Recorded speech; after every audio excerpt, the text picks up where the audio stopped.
This next argument takes form in many ways. The ambassador made the spy stronger than he should be in a 1 versus 1 situation.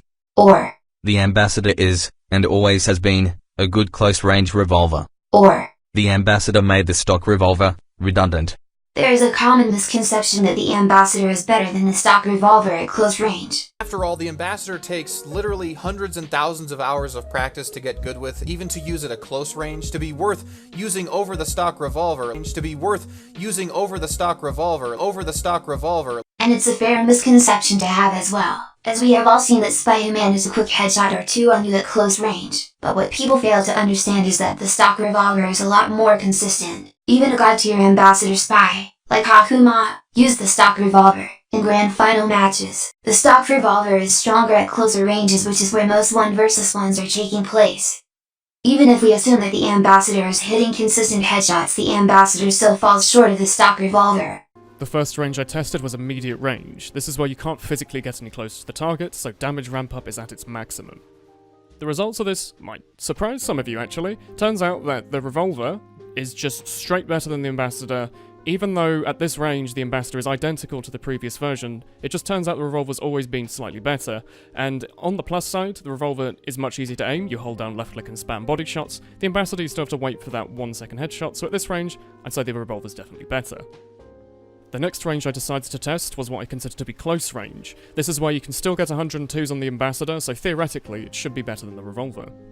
It turns out that yes, on paper the ambassador is better, but ever so slightly. It's about half a second difference. If you decide that 2 headshots is easier to hit than 3 body shots, this is the range that the ambassador is still fine. Personally, I think it's much easier just to hit the 3 body shots, so I still go with the revolver on this one.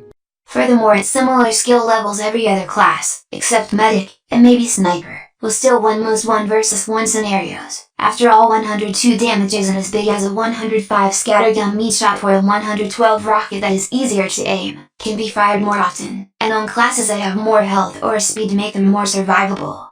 In fact, it was common debate in Platinum Spy round tables whether to take the ambassador or the stock revolver, and what revolver for in what situation.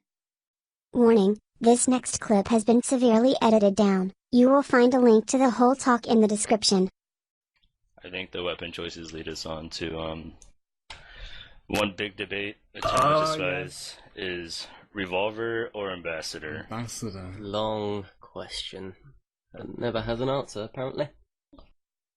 I don't know.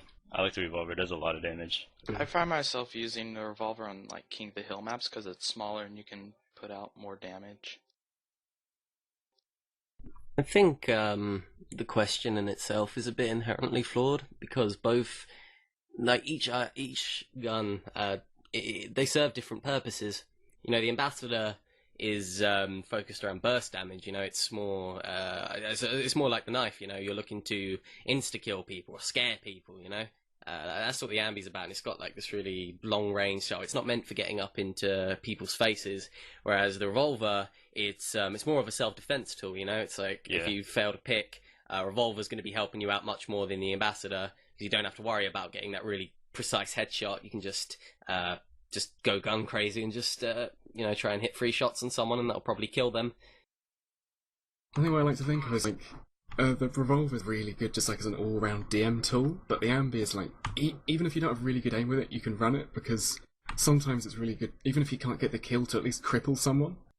I think the question is, because we were just talking about when and why do you change watches, I think should more be asked when and why do you change guns. When I did play competitive, I used the revolver a lot because you can just 3-shot a medic, and what's better than that if you miss a stab? It's almost guaranteed every time if you've got good aim. I think the revolver's a better strength choice to actually pick someone at a more appropriate time. I definitely agree. I don't think that Spies should really be asking, is this better than this? I think they should be asking, is this better for this situation? Yeah.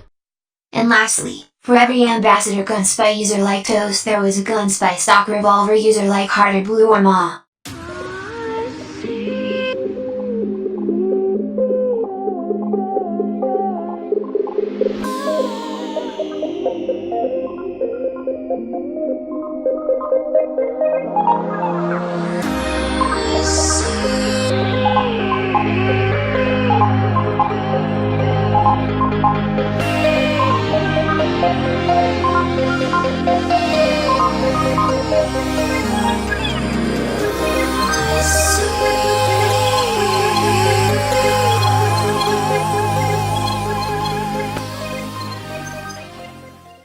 But hey, maybe you think aiming is easy, or that with enough hours using the Ambassador you will hit every headshot, so I'm going to compare it to another weapon in TF2, the direct hit, and its comparison to the stock rocket launcher.